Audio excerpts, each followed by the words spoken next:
എന്ത് ധൈര്യം ഉണ്ടായിട്ടാ എന്റെ കൺമുന്നിൽ വെച്ച് അവൻ എന്റെ പേരക്കുട്ടിയുടെ ഉടുപ്പിന് കുത്തിപ്പിടിച്ചത്? ഇതെനിക്ക് സഹിക്കാവുന്നതിനപ്പുറമാണ് പരമേശ്വര. കിരണിന്റെ ഭാഗത്തും തെറ്റുണ്ടെന്നാ എനിക്ക് തോന്നുന്നത്. തെറ്റുണ്ടായിക്കോട്ടെ. നമ്മൾ ഇനി ചെയ്യാൻ പോകുന്നതും നമുക്ക് മാത്രം ശരിയെന്ന് തോന്നുന്ന ഒരു വലിയ തെറ്റ് തന്നെയാ. പക്ഷെ അതിന്റെ പേരിൽ ഒരുത്തനും എന്റെ കുടുംബത്തിലെ ഒരാളുടെയും ദേഹത്ത് കൈവയ്ക്കാൻ പാടില്ല.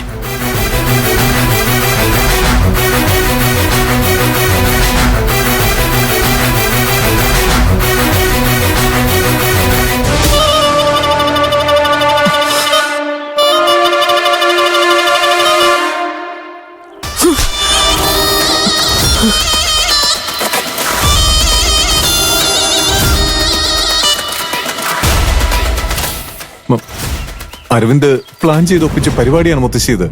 ഞാൻ പുകവലിക്കാറില്ല.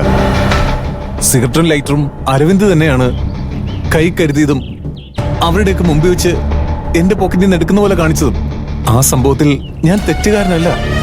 ഞാനൊരു തെറ്റും ചെയ്തിട്ടില്ല. നീ തെറ്റ് ചെയ്തു. എനിക്ക് സഹിക്കാൻ പറ്റാത്തൊരു തെറ്റ്.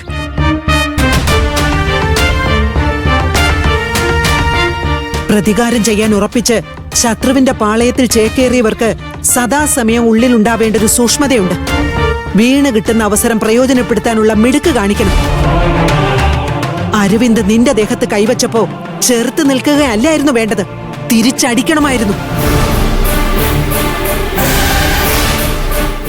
ശരി നിന്റെ ഭാഗത്ത് മാത്രമാണെന്ന് ഉറക്ക വാദിച്ച് ഉറച്ചു നിന്നുകൊണ്ട് വിരുന്നുകാരോട് മാന്യത കാണിക്കാൻ അറിയാത്ത ഈ കുടുംബത്തിന്റെ അന്തസ്സിനെ ചോദ്യം ചെയ്യണമായിരുന്നു.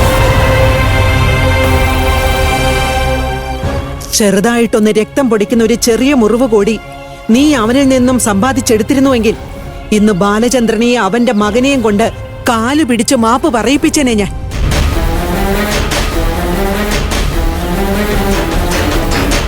കിട്ടിയ അവസരത്തിനെ വളർത്തി വലുതാക്കി മുതലെടുപ്പ് നടത്തുന്നതിൽ നീ തോറ്റുപോയി മോനെ. അത് നിന്റെ വീഴ്ചയാണ്, നിന്റെ മാത്രം പരാജയം. മുത്തശ്ശി വിളിക്കുന്നു അഞ്ജനമെന്ന് പറഞ്ഞപ്പോ ഞാൻ ശരിക്കും പേടിച്ചുപോയി. മുത്തശ്ശി പറഞ്ഞത് എനിക്ക് പൂർണ്ണമായി മനസ്സിലായി. ഇനിയൊരു അവസരവും ഞാൻ പാഴാക്കില്ല മുത്തശ്ശി, ഉറപ്പാ. എനിക്ക് നിന്നെ അറിയാം. വീരഭദ്രന്റെ ചോരയുടെ ഗുണം നീ കാണിക്കും. നീ ചെല്ല്, പോയി റെസ്റ്റ് എടുക്ക്. ശരി മുത്തശ്ശി. പരമേശ്വര, എന്റെ കൊച്ചുമോന്റെ ദേഹത്ത് തൊട്ടതിന് ഈ കുടുംബത്തിൽ ഒരുത്തൻ നാളെ കിടപ്പിലാവണം. എന്ത് എങ്ങനെയെന്ന് നീ തീരുമാനിക്കണം. പക്ഷേ അത് നടന്നിരിക്കണം.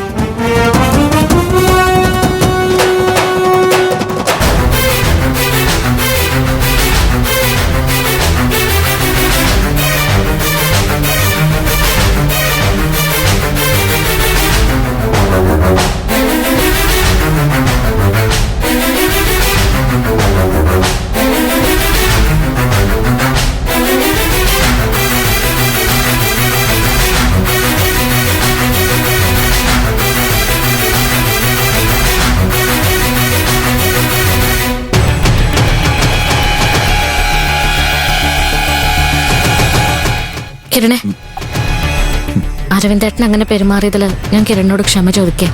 അയാൾക്ക് വേണ്ടി ആരും എന്നോട് മാപ്പിരക്കാൻ വരണ്ട. അയാള് തന്നെ വന്ന് മാപ്പിരക്കുന്ന പരുവത്തിലേക്ക് എത്തിക്കാൻ എനിക്കറിയാം. എന്നെ പുള്ളിക്കാരന് നന്നായിട്ട് അറിയില്ല. തിരിച്ചു പണി കൊടുക്കാൻ തുടങ്ങിയാലേ അയാൾ അത് താങ്ങില്ല. എന്തിനാ കിരൺ ഇങ്ങനെ ദേഷ്യപ്പെടുന്നത്? ഞാൻ ചേച്ചിയോട് ദേഷ്യപ്പെട്ടതല്ല. ഇത് ചേച്ചി അയാളോടൊന്ന് പറയണം. അതിന് ഞാൻ പറഞ്ഞു എന്നേ ഉള്ളൂ. ഞാൻ കിരണിനോടൊരു കാര്യം ചോദിക്കട്ടെ? എന്താ? കിരൺ സിഗരറ്റ് വലിക്കോ? ഞാനൊന്നും സിഗരറ്റ് വലിക്കാറില്ല. അല്ല, ചേച്ചി എന്താ ഉദ്ദേശിക്കുന്നത്? ഓ, സിനിമ തുടങ്ങും മുമ്പേ എഴുതി കാണിക്കുന്നത് പോലെ സിഗരറ്റ് വലി ആരോഗ്യത്തിന് ഹാനികരമാണെന്നും അത് ശ്വാസകോശത്തെ സ്പോഞ്ച് പോലാക്കുമെന്നും അത് നിങ്ങളൊരു മാറാരോഗ്യക്ക് മാറ്റുമെന്ന് ഉപദേശിക്കേണ്ടാണോ?